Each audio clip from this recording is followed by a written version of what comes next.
Welcome back to the iVery BackOffice tutorial series. In this tutorial, we will walk through how to configure user permissions for the user profile created. The administrator will have the rights to configure or edit user permissions. From the home page, the user will navigate to the Users tab. From the Users page, select the user profile you would like to assign user permissions for.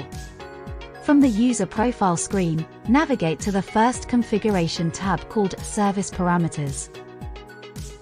Service Parameters. The administrator can configure permissions within the Service Parameters page from the Service Parameters menu. Let's explore the available configurations and delve into the details regarding these settings.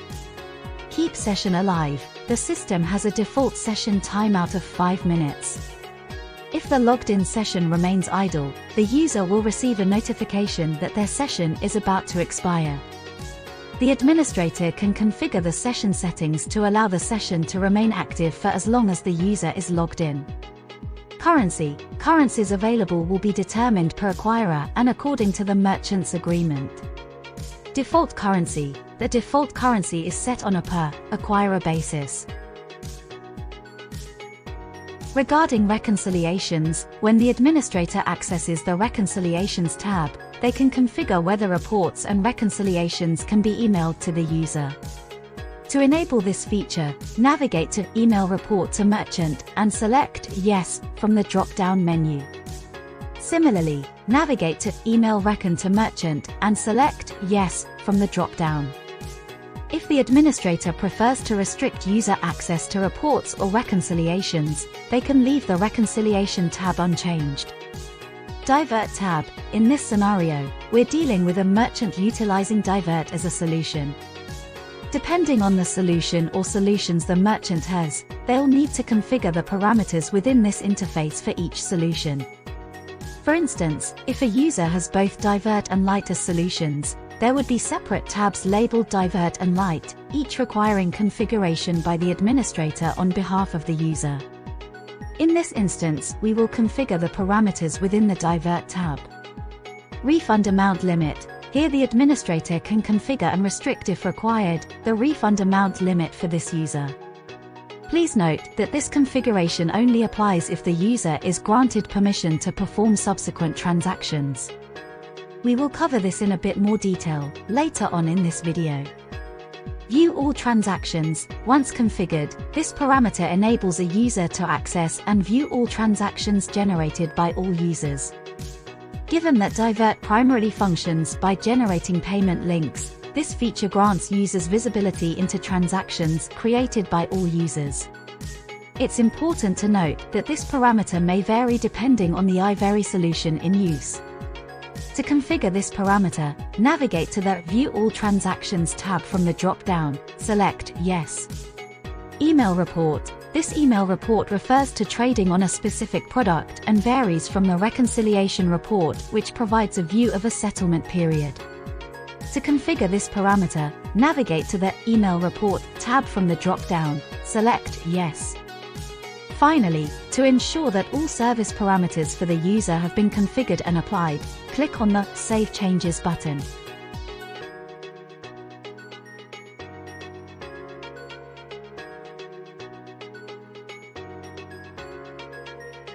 Service functions. Once the user has successfully set up the service parameters, the subsequent task involves configuring the service functions tailored to the user's needs.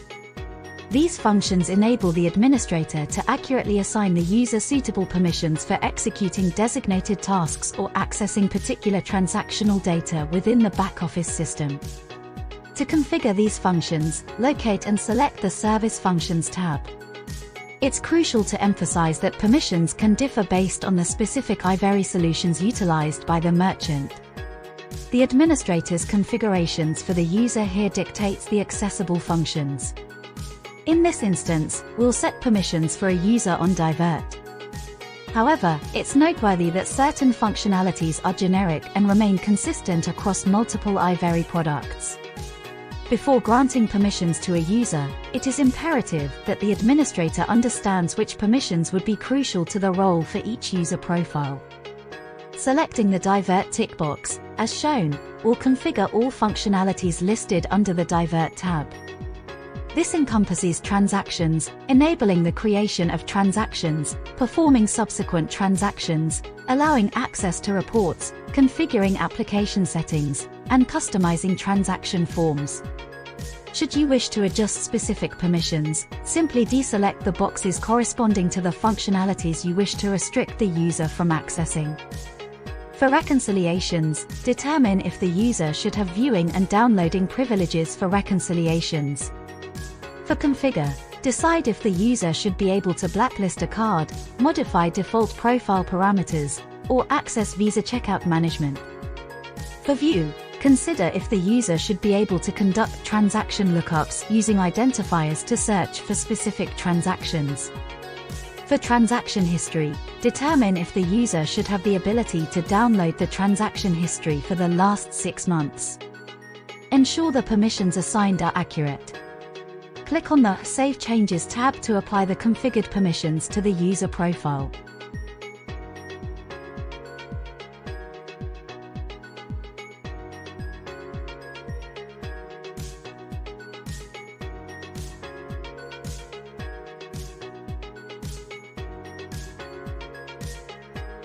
Application parameters. Once the user has successfully configured the service functions, the next step involves tailoring the application parameters for the user. This configuration enables the administrator to customize transaction types per application ID and per iVary solution. For instance, consider a large car rental merchant with multiple branches, each assigned a unique application ID. The administrator can specify which application IDs the user will have access to and which transaction types they may execute. It's important to note that not all transaction types listed may be applicable depending on the iVary solution. If the user needs to conduct transactions in both test and live environments, the administrator must configure the application IDs and transaction types accordingly for both modes. To configure the application parameters, start by clicking the tick box as indicated for the relevant application ID. Then, proceed to click on the application ID itself. This action will expand the drop-down menu for transaction types. From there, select the transaction types the user will be authorized to perform by ticking off the corresponding checkboxes. If there are multiple products and several application IDs, the administrator must repeat this process for each product and application ID assigned to the user. Finally, verify that the correct application IDs and transaction types have been assigned.